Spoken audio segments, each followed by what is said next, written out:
Assalamualaikum warahmatullahi wabarakatuh. Alhamdulillahirabbil alamin wa bihi nasta'inu ala umuri dunya waddin. Assalatu wassalamu ala asyrafil anbiya'i wal mursalin sayyidina wa maulana Muhammadin wa ala alihi wa sahbihi ajma'in, amma ba'd.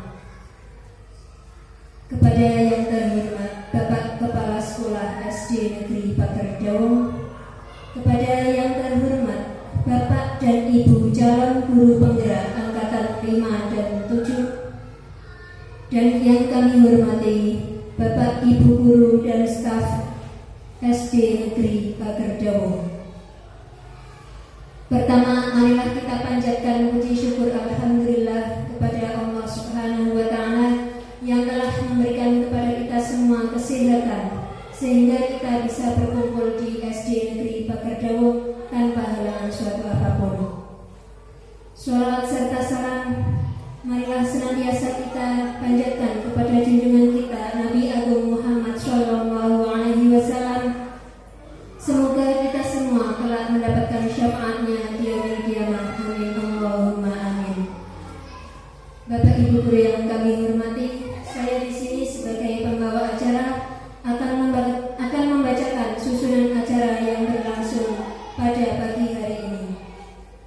Acara yang pertama yakni pembukaan, acara yang kedua menyanyikan lagu Indonesia Raya, acara yang ketiga sambutan, acara yang keempat diseminasi budaya positif, dan acara yang terakhir yakni penutup. Memasuki acara yang pertama yaitu pembukaan, marilah kita buka acara pada pagi hari ini dengan membaca basmalah bersama-sama. Bismillahirrahmanirrahim. Terima kasih. Semoga dengan bacaan basmalah tadi dapat memperlancar acara demi acara yang berlangsung pada pagi hari ini. Memasuki acara yang kedua yakni menyanyikan lagu Indonesia Raya. Kepada Ibu Nurul, waktu dan tempat kami persilakan. Hadirin dimohon untuk berdiri.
Hadirin dipersilakan duduk kembali.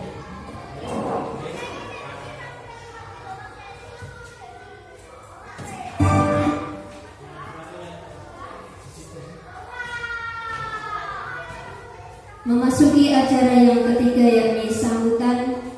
Sambutan akan disampaikan kepada SD Negeri Bagerdawu. Kepada Bapak Purwanto SPD SD, waktu dan tempat kami persilakan.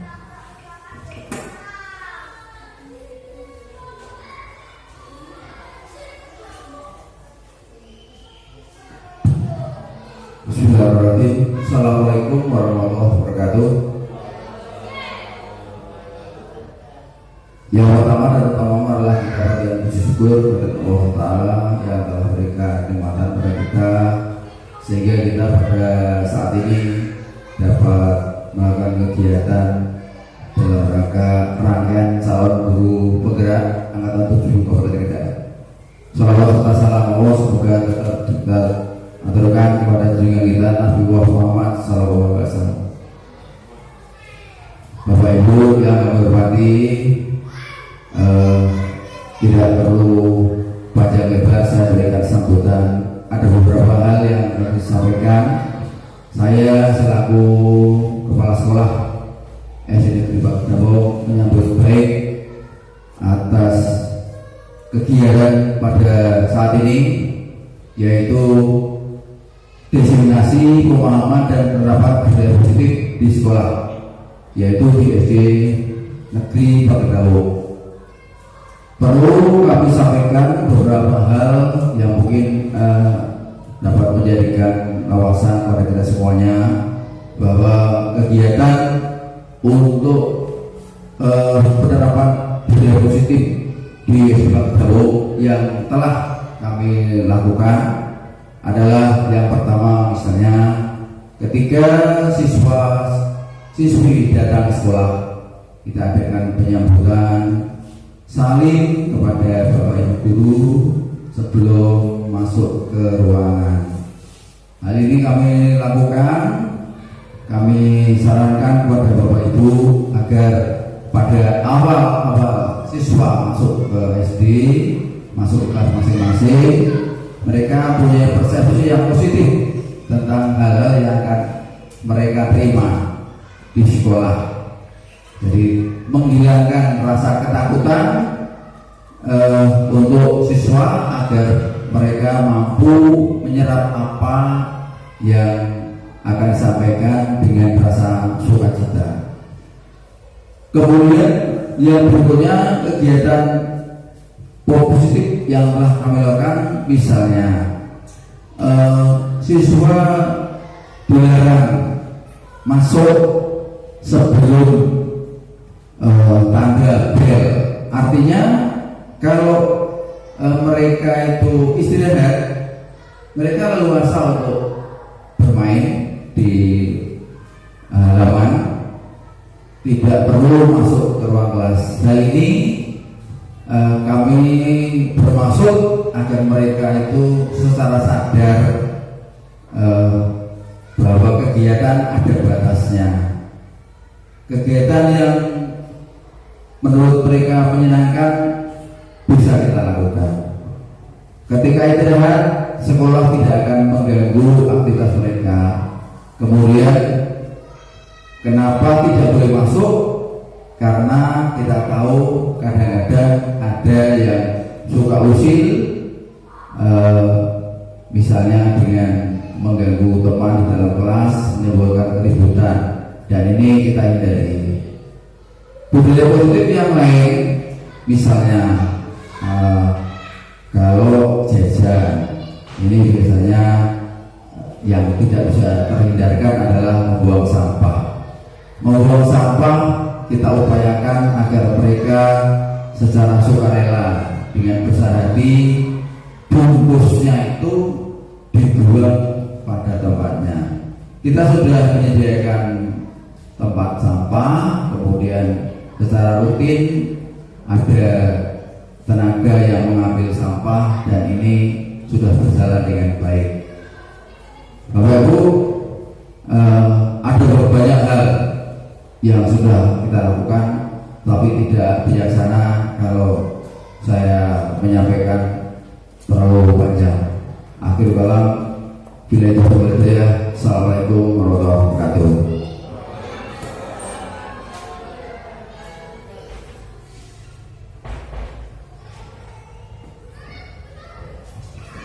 Kepada Bapak Purwanto kami ucapkan terima kasih. Acara yang keempat yakni diseminasi budaya positif oleh Guru Calon Penggerak Angkatan 7. Kepada Ibu Sri Eni Wuryanti, waktu dan tempat kami persilakan.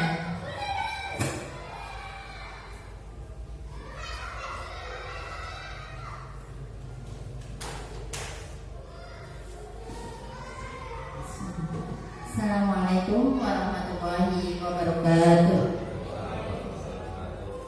Terima kasih kepada Bapak Ibu yang pada hari ini bisa hadir. Terima kasih kepada Bapak Kepala Sekolah yang sudah menyempatkan waktunya untuk pembahasan yang kami ingin lakukan. Baiklah Bapak Ibu guru, saya di sini akan pembahasan dari modul 1.4 dari calon guru penggerak, yaitu budaya positif, diseminasi pemahaman dan penerapan budaya positif di sekolah.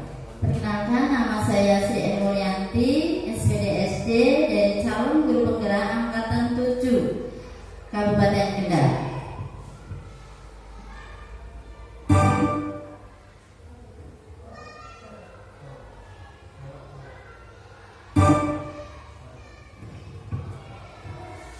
Salam bahagia, selamat datang untuk Bapak dan Ibu guru hebat. Marilah kita belajar bersama, berkolaborasi, saling mendukung demi terwujudnya disiplin positif di sekolah kita tercinta.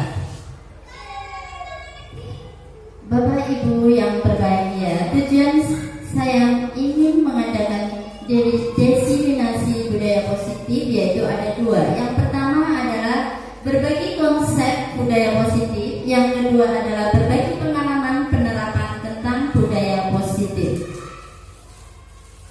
Baik Bapak Ibu, apa itu budaya positif? Kita coba akan bahas bersama apa itu tentang budaya positif.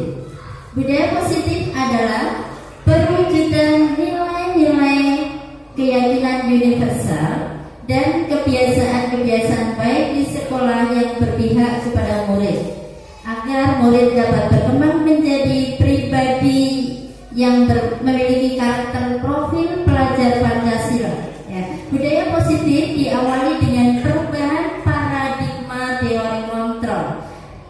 Kita lanjut Bapak Ibu. Konsep budaya positif itu ada beberapa.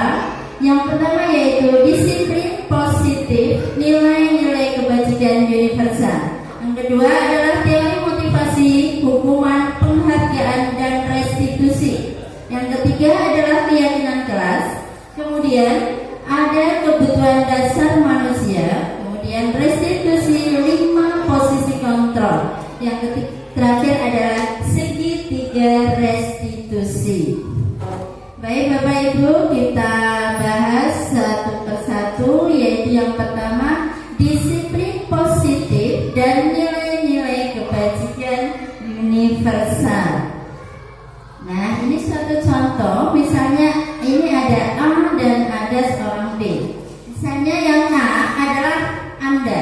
Coba Bapak Ibu, kita kepalkan tangan kita. Coba kita kepalkan tangan.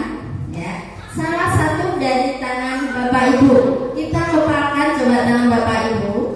Nah, kemudian Anda coba bayangkan bahwa Anda itu menyimpan sesuatu di dalam tangan itu. Coba kita bayangkan Anda menyimpan sesuatu dalam tangan itu, yaitu sesuatu yang sangat berharga sekali. Nah, Anda perlu menjaga benda tersebut sekuat tenaga. Anda genggam erat-erat, karena Anda menganggap begitu pentingnya yang ada pada tangan Anda, yang pada Anda genggam. Kemudian di sini ada misalnya seorang rekan yang B, dia itu ingin membuka tangan Anda dengan paksa, dengan kata Anda diintimidasi, Anda dikata-katain. Dia membujuk supaya tangan Anda itu dibuka, tapi Anda bersikeras bahwa tangan saya itu tidak akan saya buka. Nah, walaupun Anda itu sudah ditawari uang, ditawari apapun, Anda tidak akan membukanya. Nah, karena Anda tidak membukanya, apa yang terjadi Bapak Ibu? Kemudian, apakah Anda membuka kepala tangan Anda? Mengapa? Dan apa alasannya? Nah, sekarang dalam kegiatan ini sesungguhnya siapa yang memegang kendali Bapak Ibu? Siapa yang memegang kontrol untuk membuka atau menutup kepala tangan Anda sendiri itu? Nah, dari kesimpulannya yaitu bahwa kita sendirilah yang bisa memegang kontrol atas kepala tangan kita. Apakah kita membuka ataupun menutup kepala tangan kita, itu tergantung pada diri kita masing-masing sesuai dengan kebutuhan dasar kita. Nah, itu berarti kita itu harus mempunyai prinsip bahwa apa yang kita pegang, bahwa kita perlu tidak bisa dipengaruhi oleh orang lain. Nah, untuk menciptakan budaya positif di sekolah yang berpihak pada murid, tentunya hal ini diawali dengan merubah cara pandang, yaitu cara pandang kita akan murid itu sendiri, yaitu tentang teori kontrol dapat digunakan guru ketika menghadapi murid. Misalnya murid itu ada masalah, ya Bapak Ibu, kita bisa menggunakan teori kontrol. Nah, ini adalah teori kontrol menurut Dr. William Glasser. Teori ini meluruskan beberapa miskonsepsi tentang makna kontrol. Nah, coba kita lihat dalam layar miskonsepsi tentang teori kontrol, yaitu tentang ilusi guru mengontrol murid. Kemudian ilusi bahwa semua penguatan positif efektif dan bermanfaat. Kemudian selanjutnya ilusi bahwa kritik dan membuat rasa bersalah itu dapat menguatkan karakter. Yang terakhir, ilusi bahwa orang dewasa berhak untuk memaksa. Perubahan paradigma dari stimulus respon ke teori kontrol. Coba Bapak Ibu kita lihat dalam layar bahwa stimulus respon dan teori kontrol itu ada perbedaan Bapak Ibu. Kita lihat di stimulus respon, realitas atau kebutuhan kita itu sama. Sedangkan dalam teori kontrol, realitas atau kebutuhan kita itu berbeda. Memang betul Bapak Ibu, kalau kebutuhan kita itu tidak mungkin sama. Jadi kebutuhan kita itu antara yang satu dan yang lain itu berbeda. Yang kedua, semua orang itu melihat hal yang sama. Nah, dalam teori kontrol, setiap orang itu memiliki gambaran yang berbeda. Benar sekali Bapak Ibu bahwa setiap orang itu memiliki gambaran yang berbeda. Kemudian kita mencoba mengubah orang agar berpandangan sama dengan kita. Kemudian dalam teori kontrol, kita berusaha memahami pandangan orang lain tentang dunia. Baik Bapak Ibu, bahwa kita itu tidak bisa mencoba, kita tidak bisa mengubah orang lain agar berpandangan seperti kita, tetapi kita hanya bisa berusaha memahami pandangan orang lain tentang dunia. Lanjut Bapak Ibu, bahwa perilaku buruk dilihat sebagai suatu kesalahan. Nah, dalam teori kontrol, semua perilaku itu memiliki tujuan. Apa yang salah itu pasti dia yang melakukan kesalahan, dia pasti mempunyai tujuan. Baik, orang lain bisa mengontrol saya. Kemudian dalam teori kontrol, hanya Anda yang bisa mengontrol diri Anda sendiri. Bahwa benar, Anda hanya bisa mengontrol diri Anda sendiri, tidak bisa mengontrol orang lain, ataupun orang lain bisa mengontrol kita. Baik, saya bisa mengontrol orang lain. Nah, ini Anda tidak bisa mengontrol orang lain. Seperti tadi bahwa kita tidak bisa mengontrol orang lain dan kita juga tidak bisa dikontrol oleh orang lain. Kemudian pemaksaan ada pada saat tujuan gagal. Kemudian dalam teori kontrol adalah kolaborasi dan konsensus menciptakan pilihan-pilihan baru. Ya, dari kegagalan mungkin Anda bisa berkolaborasi, berkonsensus untuk menciptakan pilihan-pilihan yang baru. Kemudian model berpikir menang kalah. Nah, di dalam teori kontrol, model berpikirnya adalah menang dan menang. Baik Bapak Ibu, dalam rangka menciptakan lingkungan positif, salah satu strategi yang perlu kita tinjau kembali adalah penerapan disiplin di sekolah kita. Nah, apa sesungguhnya arti dari disiplin itu sendiri? Mari kita lihat apakah itu disiplin. Baik Bapak Ibu, apa tadi yang disebut dengan disiplin positif?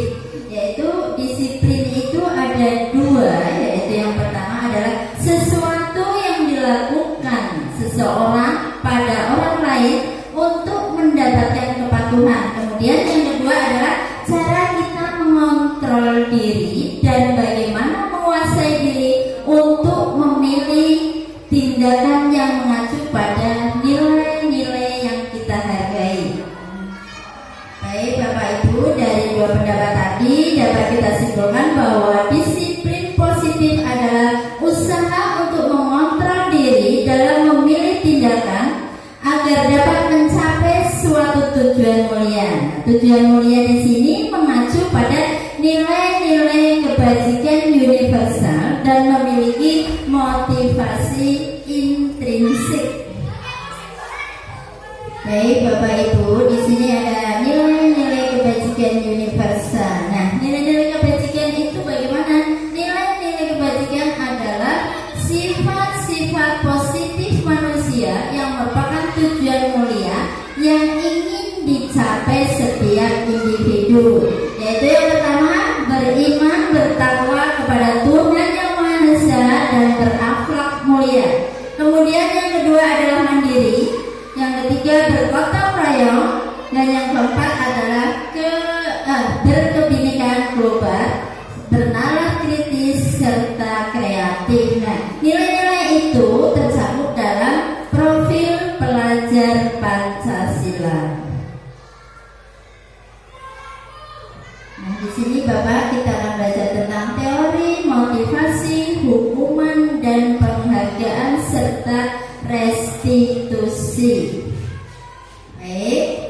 Nah, teori motivasi perilaku manusia menurut Gosen tahun 2004, yaitu untuk menghindari ketidaknyamanan atau hukuman. Apa yang terjadi apabila saya tidak melakukannya? Nah, ini adalah suatu contoh motivasi dari ekstrinsik. Kemudian untuk mendapat imbalan atau penghargaan dari orang lain. Ini seperti contohnya seorang anak bisa mengerjakan matematika. Nah, dalam pengerjaan matematika itu anak dikasih waktu, misalnya waktunya sekian menit. Nanti kalau kalian bisa mengerjakan dengan baik dan selesai akan mendapat, misalnya mendapat uang 5.000, gitu kan, mendapat apa itu, anak itu akan mendapat penghargaan, tetapi itu berbentuk materi, misalnya seperti itu. Nah, apa yang akan saya dapatkan apabila saya melakukannya? Nah, di sini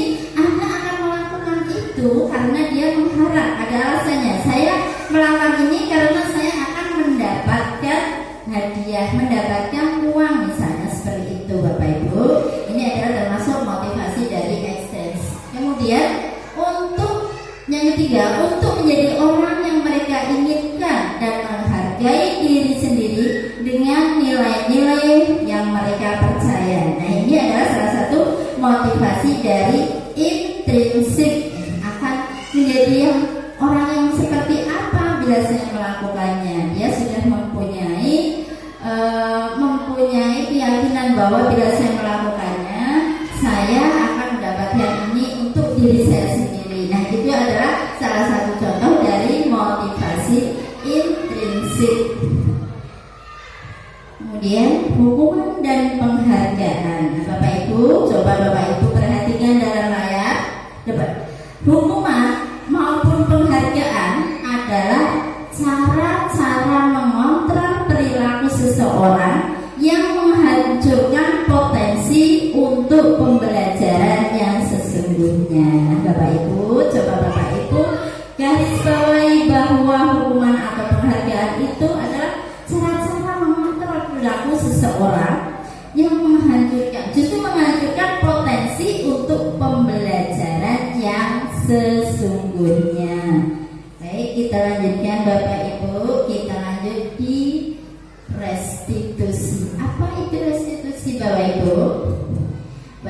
Restitusi adalah proses menciptakan kondisi ya, bagi murid untuk memperbaiki kesalahan, ya, untuk memperbaiki kesalahan mereka sehingga mereka itu bisa kembali pada kelompok mereka dengan karakter yang lebih kuat. Nah, melalui pendekatan restitusi, ketika murid berbuat salah, guru akan menanggapi dengan mengajak murid berefleksi tentang apa yang dapat mereka lakukan untuk memperbaiki kesalahan mereka sehingga mereka menjadi pribadi yang lebih baik, ya, pribadi yang kuat dan dapat menjadi pribadi yang dapat menghargai dirinya sendiri. Nah, apa perbedaan antara hukuman, konsekuensi, dan restitusi? Coba kita lihat Bapak Ibu dalam layar bahwa hukuman itu bersifat tidak terencana atau tiba-tiba. Nah, ini bisa dicontohkan seperti misalnya Bapak Ibu guru, ada salah satu anak yang terlambat. Bapak Ibu guru tanpa tanya, tanpa apa, kenapa kamu terlambat? Tidak, anak itu tidak bisa memberi alasan, langsung aja Bapak Ibu bilang, "Dan kamu sekarang lari dulu, lari lapangan dulu 2 kali atau 3 kali, setelah itu kamu boleh masuk kelas." Nah, padahal namanya apa itu, anak itu terlambat kan tidak direncana Bapak Ibu. Nah, ini yang lainnya bersifat satu arah. Nah, di mana bersifat satu arah itu Bapak Ibu guru tidak menyarankan dulu kepada anak, kenapa anak itu terlambat, langsung aja kasih hukuman. Kamu terlambat, sudah sana kamu keluar dulu, lari dulu. Kemudian yang berikutnya adalah berupa fisik maupun psikis. Baik, tadi yang berupa fisik itu misalnya anak suruh lari, suruh menyapu, bersihkan kelas, ya, dan lain sebagainya. Kemudian kita yang ke konsekuensi. Nah, bila konsekuensi itu sudah terencana atau sudah disepakati seperti pada keyakinan kelas, ya, disepakati dulu, dilaksanakan untuk mereka bersama. Kemudian diberikan berdasarkan suatu data yang umumnya dapat diukur. Baik Bapak Ibu, kita lihat yang restitusi. Restitusi itu adalah proses menciptakan kondisi bagi murid untuk mencari solusi dan memperbaiki kesalahan mereka. Jadi restitusi itu adalah kondisi di mana murid itu mencari solusi, dia dapat mencari solusi dari perbuatan mereka, dari kesalahan mereka, dia dapat mencari solusinya, dapat memperbaikinya.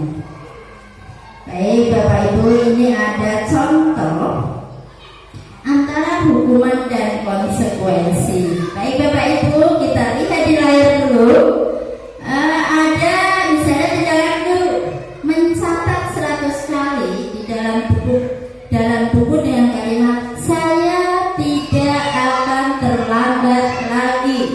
Nah, karena terlambat ke sekolah, tulisan itu, kalimat itu akan disuruh menulis sebanyak 100 kali. Nah, sekarang dengan adanya kata seperti itu termasuk hukuman atau konsekuensi Bapak Ibu? Baik, itu adalah hukuman. Kemudian yang berikutnya, lari mengelilingi lapangan basket 2 kali karena terlambat hadir di sekolah. Ini termasuk hukuman atau konsekuensi Bapak Ibu?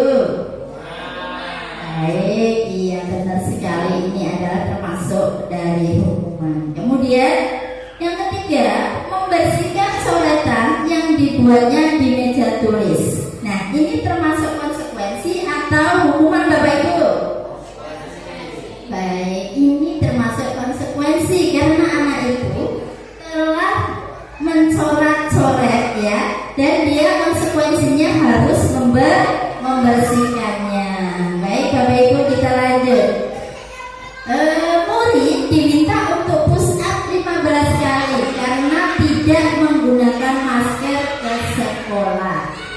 Nah, ini termasuk hukuman atau konsekuensi Bapak Ibu? Iya, hukuman, betul sekali. Kemudian menggantikan kertas tugas teman yang telah dicoret-coret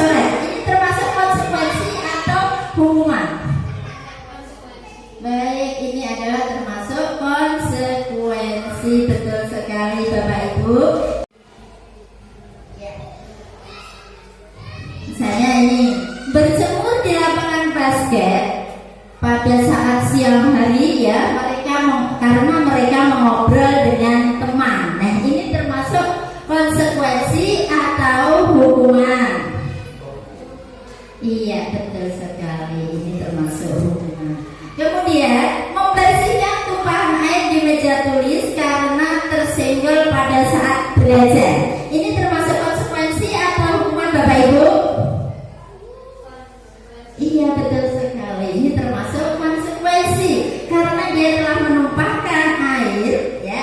Karena dia telah menumpahkan air, dia mempunyai konsekuensi harus membersihkannya. Kemudian lari mengelilingi lapangan basket 2 kali karena terlambat 10 menit untuk pelajaran PJK.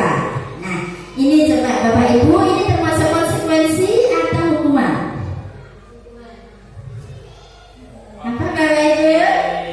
Iya, ini adalah termasuk konsekuensi, bukan hukuman Bapak Ibu. Karena kenapa dia itu harus lari mengelilingi lapangan 2 kali? Karena saat ini adalah dia sedang mengikuti, karena terlambat ingin mengikuti pembelajaran PJOK. Baik, lanjut Bapak Ibu. Membersihkan WC sekolah karena mematahkan pensil kawannya. Nah, ini termasuk hukuman atau konsekuensi? Hukuman, betul sekali. Iya Bapak Ibu, masa mematahkan pensil aja harus membersihkan WC ya Bapak Ibu. Ini kayaknya kurang adil sekali buat anak-anak ya. Lanjut, berdiri di depan kelas sambil mengangkat kaki 1 karena tidak bisa menjawab pertanyaan. Ini termasuk konsekuensi atau hukuman? Betul Bapak Ibu, ini adalah termasuk hukuman karena tidak selayaknya seorang bapak atau ibu guru ada anak yang tidak bisa menjawab masa dihukum. Itu kan kurang pas ya Bapak Ibu. Kita lanjutkan. Nah, ini Bapak Ibu, kita lihat jawabannya sesuai ya Bapak Ibu. Baik, kita lanjut tentang keyakinan kelas. Nah, mengapa keyakinan kelas? Mengapa tidak peraturan kelas saja? Kenapa disebut dengan keyakinan kelas? Kita coba Bapak Ibu. Nah, seseorang itu akan lebih tergerak dan bersemangat untuk menjalankan keyakinannya daripada hanya sekedar mengikuti serangkaian peraturan tertulis tanpa makna. Nah, di sini Bapak Ibu kita lihat lagi.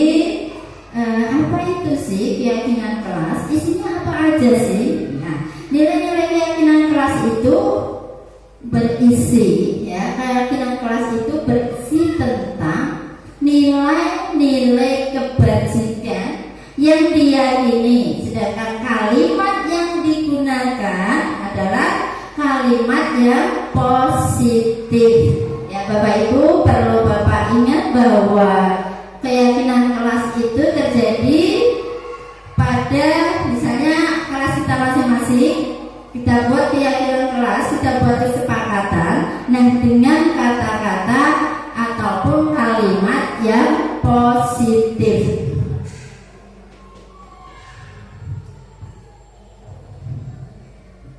Keyakinan kelas, misalnya keyakinan kelas yang sudah kita buat yaitu hadir tepat waktu. Jadi kalau anak yang tidak hadir tepat waktu berarti anak itu tidak meyakini bahwa keyakinan kelas itu ada. Kemudian menjaga kebersihan. Nah, misalnya anak-anak itu harus menjaga kebersihan bersama. Terus melaksanakan piket, meminta izin. Minta izin itu harus dengan surat ataupun dengan bila tidak masuk sekolah itu harus meminta izin kepada bapak atau ibu guru. Kemudian mengerjakan tugas, berbaris dengan tertib, kemudian berbicara dengan sopan. Nah, ini Bapak Ibu, anak-anak kita kadang-kadang kalau sesama teman itu kalau bicara kadang-kadang ada yang kurang berkenan. Nah, ini perlu kita bimbing lagi anak-anak. Kita ciptakan budaya positif yang ada di lingkungan sekolah. Kemudian ada tidak bertengkar. Jadi anak-anak itu bisa rukun sesama kelasnya, bisa rukun. Kemudian saling menghargai. Nah, ini ada kebutuhan dasar dari manusia. Berikutnya Bapak Ibu, 5 kebutuhan dasar manusia itu adalah ada kesenangan, di mana seseorang itu mencari kesenangannya sendiri. Misalnya anak-anak itu sukanya apa? Bisa berenang ataupun dia bermain dengan teman-temannya. Kemudian cinta dan kasih sayang. Masih di sini bisa menyayangi sesama teman, menyayangi keluarga, saling mengasihi. Kemudian ini ada penguasaan. Ya, terus bertahan hidup. Seseorang itu akan bertahan hidup, misalnya ada rumah, perlu makan, dan perlu minum. Itu adalah salah satu contoh adalah bertahan hidup. Kemudian ada kebebasan. Seseorang itu mempunyai kebebasan untuk menentukan dirinya sendiri, untuk mengontrol dirinya sendiri. 5 posisi kontrol. Ini ya Bapak Ibu, coba kita lihat pada layar bahwa ada 5 posisi kontrol. Yang pertama adalah posisi kontrol sebagai penghukum. Yang kedua adalah pembuat merasa bersalah. Yang ketiga adalah posisi kontrol sebagai teman.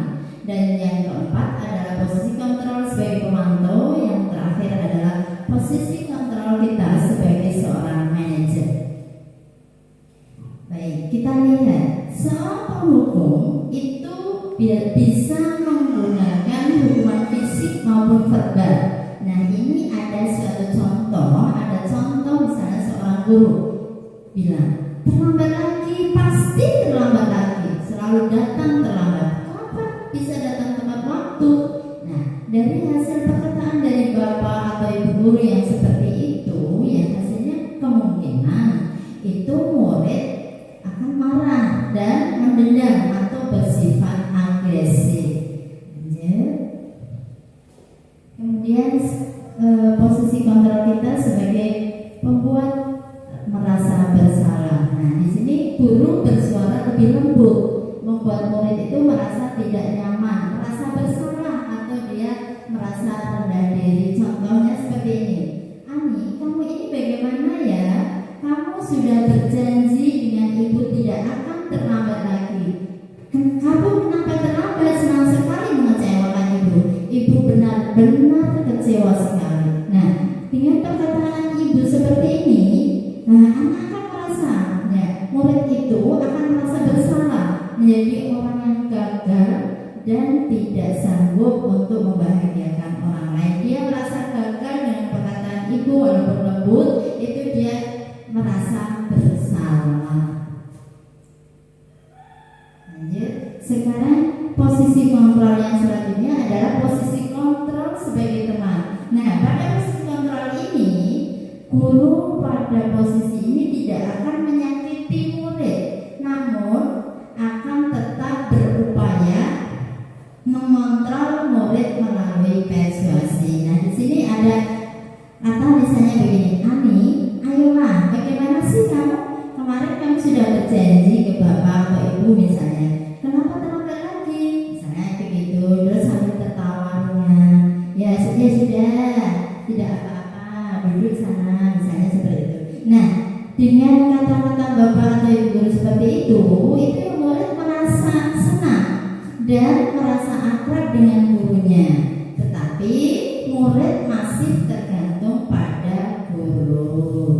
Nah, Bapak Ibu, kita lanjut ke posisi kontrol kita sebagai pemantau. Nah, di sini guru pada saat mengawasi sangat mengandalkan perhitungan, catatan, data, dan dapat digunakan sebagai bukti atas perilaku seseorang. Contohnya begini, Adi, terlambat 15 menit. Apakah kamu sudah mengerti konsekuensi yang harus dilakukan bila terlambat? Nah, di sini berarti anak itu sudah memahami, murid sudah memahami yang harus dijalankan karena telah melanggar salah satu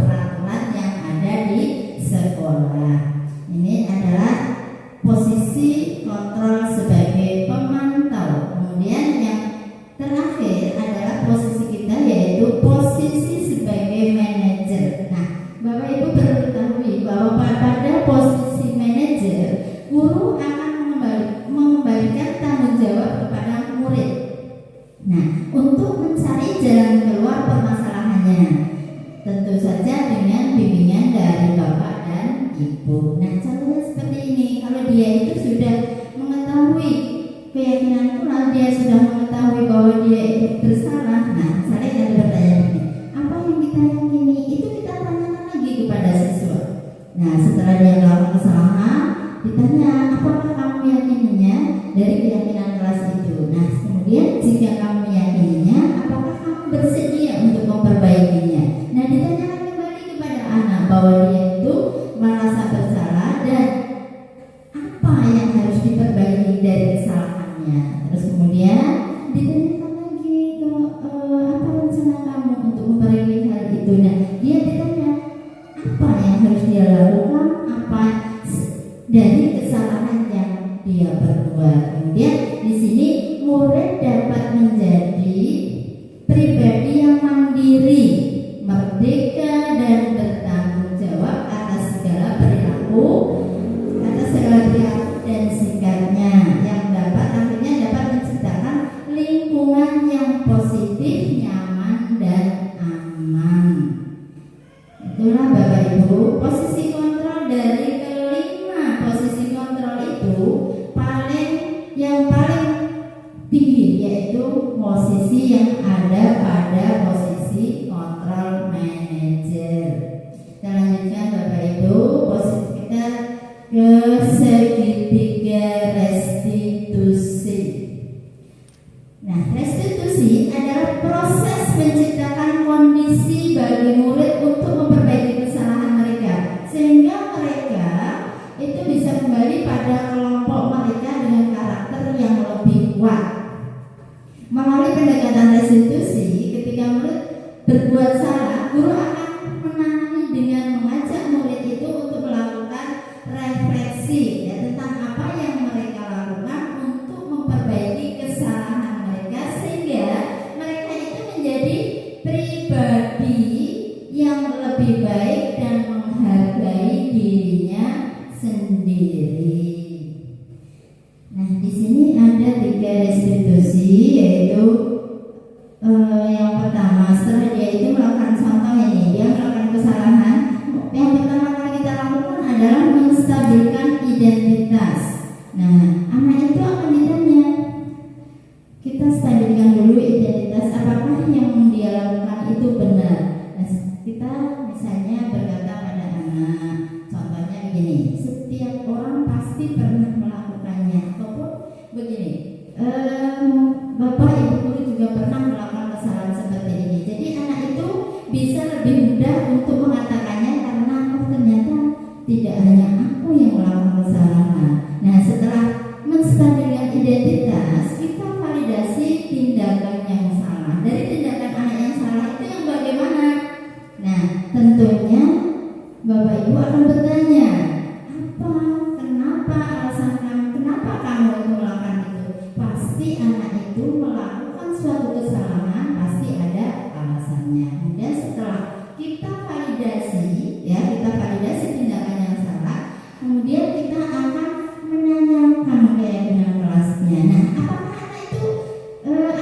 yang kamu lakukan? Misalnya kita bertanya, setelah kita validasi kesalahan, kita tanya keyakinan kelas, apakah sudah sesuai atau kamu telah melanggar keyakinan kelas yang kita buat. Nah, di situ anak akan menyadari bahwa dia itu sudah melakukan kesalahan. Nah, setelah dia mengakui bahwa dia itu melanggar keyakinan kelas, kemudian kita tanyakan, nah setelah kamu itu mengetahui kesalahan, kemudian kita tanyakan, apa sih yang ingin kamu lakukan, apa sih hal yang ingin kamu perbaiki. Nah, di situ anak-anak akan mengerti bahwa dia itu adalah sudah melakukan kesalahan dan harus mencari solusinya. Baik, Bapak Ibu, kita perlihatkan ini salah satu contoh segitiga restitusi yang sudah kami lakukan pada anak didik kami. Kita lihat.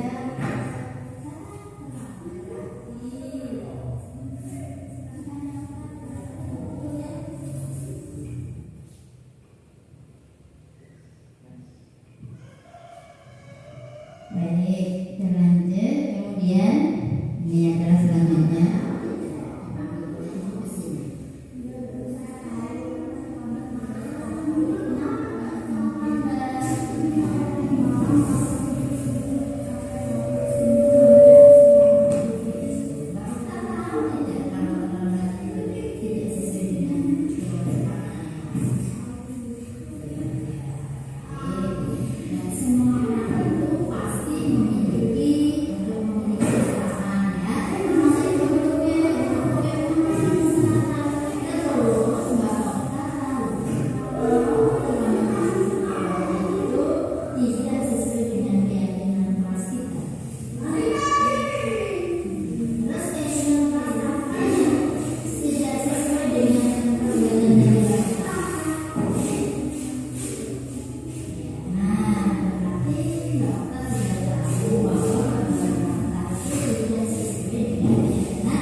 Kita lanjutkan.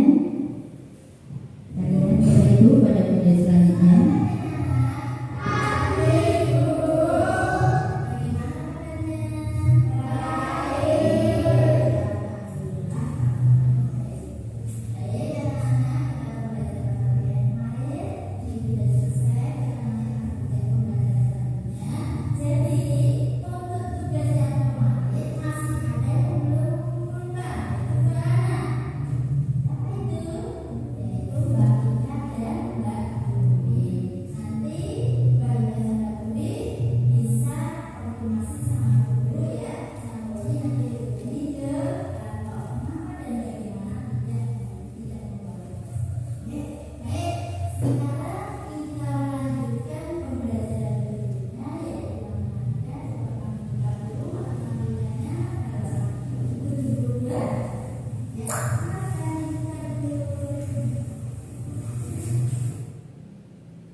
Ini sedang validasi catatan.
terlambat masuk sekolah dan tidak mengumpulkan tugas, keterlambatan mengumpulkan tugas.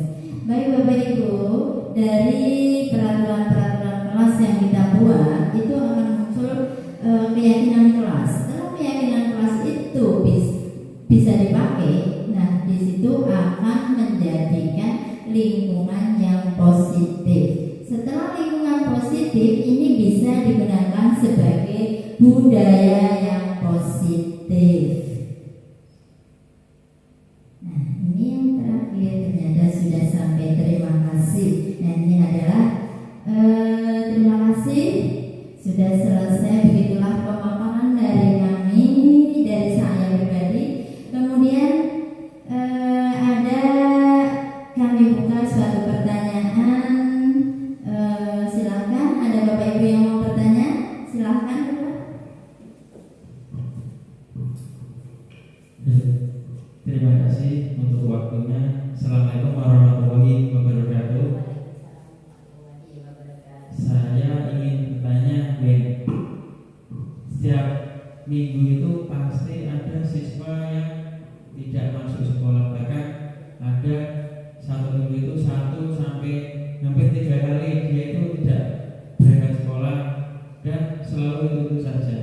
Dan solusinya bagaimana untuk siswa itu agar lebih giat lagi berangkat sekolah? Terima kasih. Terima kasih Bapak Hamidin atas pertanyaannya. Baik, kita coba pertanyaan dari Bapak Hamidin bahwa ada anak yang sering sekali tidak masuk sekolah. Kita lihat pada segitiga restitusi ini. Kita harus bisa mempraktekkan segitiga restitusi. Nah, anak itu tidak masuk sekolah itu karena apa? Kita stabilkan dulu identitasnya. Apakah benar anak itu, kita tanyain dulu, benar tidak bahkan tidak masuk sekolah selama ini? Ternyata kalau memang benar, kita validasi tindakan kesalahannya. Nah, validasi tindakan kesalahan itu kita tanyakan kepada anak, alasannya kenapa. Nah, setelah kita tanyakan pada anak, kamu kenapa tidak masuk sekolah, sering tidak masuk sekolah?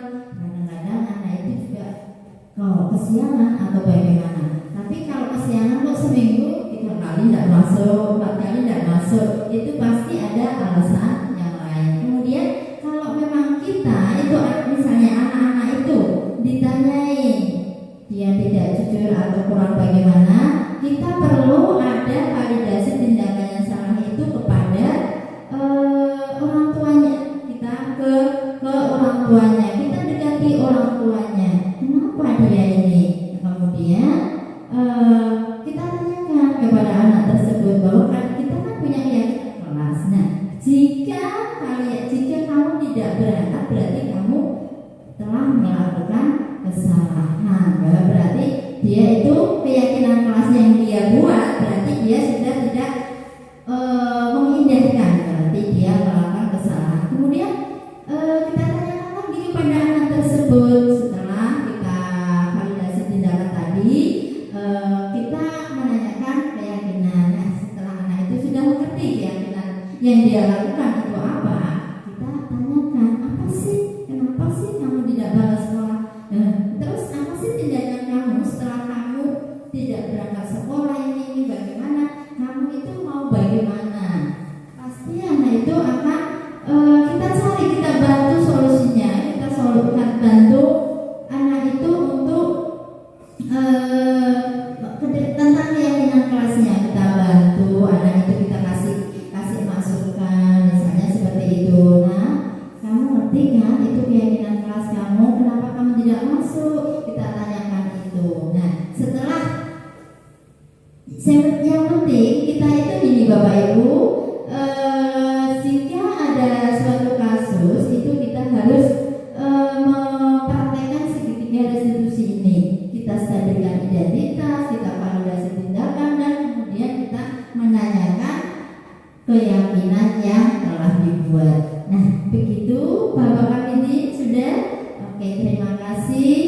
Baik, kita tanya. Ada lagi yang mau bertanya? Silahkan Bapak Roni. Terima kasih Bu.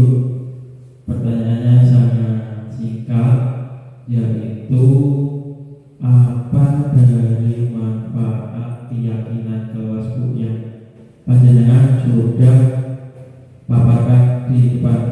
Terima kasih. Terima kasih Bapak Romli. Manfaatnya apa? Nah, ini banyak sekali manfaatnya Bapak Ibu dengan adanya segitiga restitusi yang kita lakukan. Setelah kita setelah keyakinan kelas yang kita buat, manfaatnya apa? Ini banyak sekali manfaatnya sebenarnya untuk anak. Itu sangat baik. Kita itu dengan adanya kelas itu dapat mendisiplinkan anak, dapat membuat anak itu berperilaku positif. Banyak sekali Bapak tidak manfaatnya selain sebagai anak bisa berperilaku positif, bisa sopan santun, itu tergantung keyakinan kelas yang kita buat. Jadi keyakinan kelas itu fungsinya untuk membuat anak itu berbuat baik dan misalnya berkata sesuatu itu menurut kebajikan yang universal. Begitu Bapak. Baik, terima kasih. Kiranya sudah cukup waktunya untuk tanya jawab. Baik Bapak Ibu, begitu tadi adalah pemaparan dari diseminasi yang saya lakukan. Semoga ini bermanfaat untuk Bapak Ibu, juga untuk saya pribadi. Saya ucapkan terima kasih kepada Bapak Kepala Sekolah yang telah membersamai kami sampai selesai. Terima kasih kepada Bapak Ibu guru yang bisa hadir dalam diseminasi saya. Terima kasih. Akhir kata, wassalamualaikum warahmatullahi wabarakatuh. Waalaikumsalam warahmatullahi wabarakatuh.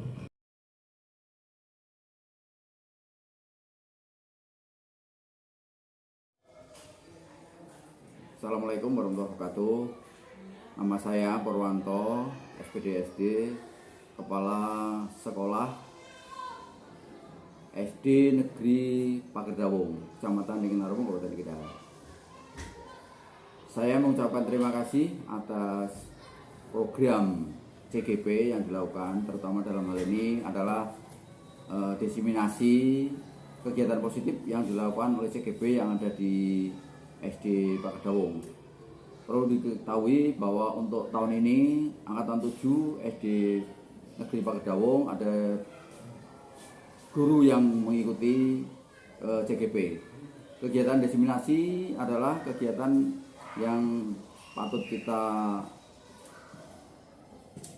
laksanakan, dan saya sangat berterima kasih karena kegiatan tersebut sangat mendukung dalam proses belajar mengajar, dan ini membawa dampak yang positif kepada siswa kami SD Negeri Pagerdaung, terutama untuk hal-hal yang dulunya belum kita lakukan, ternyata melalui program diseminasi hal ini kita menjadi mengerti ada beberapa perubahan yang perlu kita laksanakan.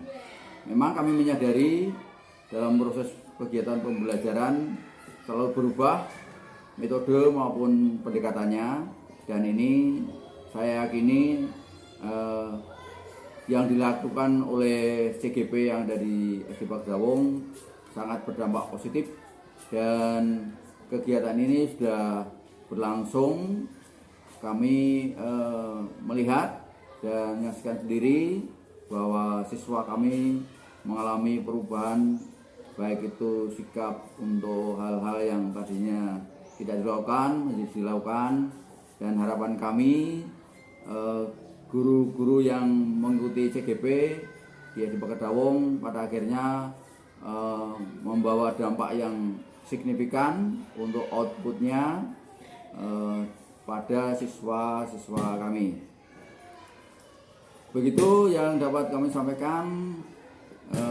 Akhirnya saya ucapkan terima kasih sekali lagi untuk CGP, dan akhirul kalam, billahi taufiq wal hidayah. Assalamualaikum warahmatullahi wabarakatuh.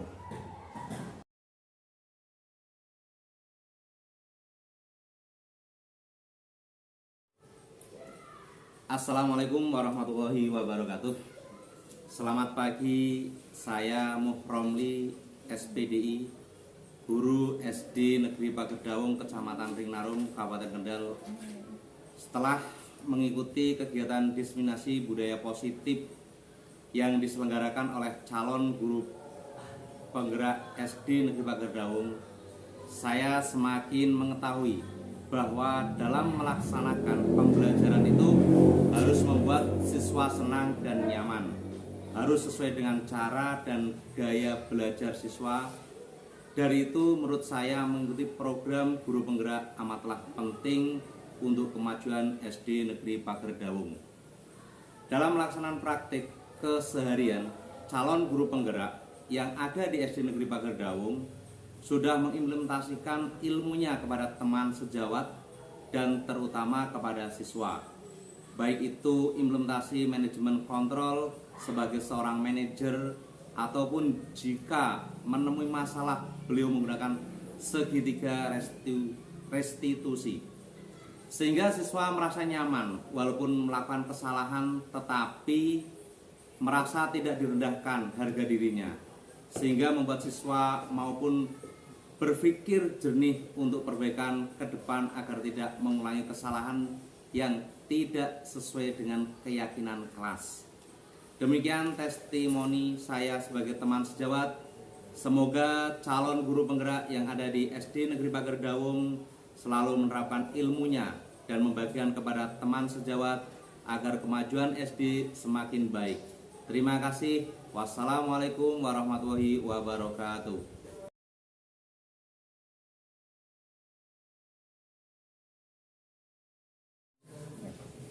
Assalamualaikum warahmatullahi wabarakatuh. Saya Triana Nafisyah, murid SD Negeri Pagerdawung. Pembelajaran di kelas sekarang lebih asik. Pembelajaran sangat menarik dan semua siswa merasa nyaman berada di kelas. Terima kasih. Wassalamualaikum warahmatullahi wabarakatuh.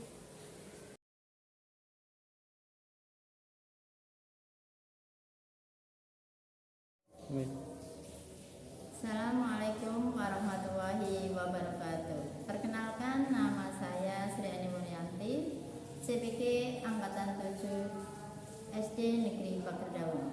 Pelaksanaan diseminasi pemahaman dan pengalaman penerapan budaya positif dilaksanakan pada hari Jumat tanggal 10 Februari 2023 di SD Negeri Pagerdawung, Kecamatan Ringnarum, Kabupaten Kendal.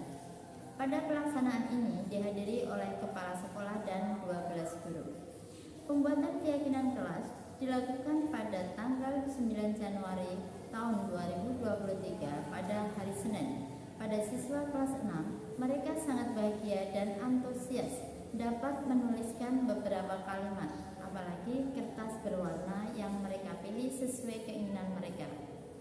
Perasaan saya rasakan ketika akan membuat aksi nyata bercampur aduk antara senang, bahagia, dan kekhawatiran, serta kurang percaya diri. Senang dan bahagia ketika bisa mengajak membersamai rekan sejawat mengenai implementasi budaya positif. Kekhawatiran dan rasa kurang percaya diri yang saya rasakan ketika saya memberikan informasi mengenai segitiga restitusi yang harus diimplementasikan di sekolah kami. Khawatir mereka tidak akan sepemahaman dengan saya karena saya tahu rekan sejawat saya sangat percaya bahwa hukuman dapat mendisiplinkan anak, namun kekhawatiran tersebut hilang ketika saya beri pemahaman yang mendalam lewat diseminasi budaya positif ini. Untuk menerapkan segitiga restitusi pada siswa kelas 6 memang harus memerlukan penjelasan yang jelas dan rinci karena mereka sudah bisa berpikir kritis. Ketika membuat keyakinan kelas, anak kelas 6 merasa diberikan pemahaman tentang keyakinan kelas karena mereka hanya paham keyakinan kelas karena mereka hanya paham ketika aturan atau tata tertib kelas. Namun dengan penjelasan dari saya, akhirnya mereka paham bahwa apa yang mereka tulis di kertas berwarna itu merupakan keyakinan baik yang harus mereka lakukan dan sudah mereka sepakati. Rencana perbaikan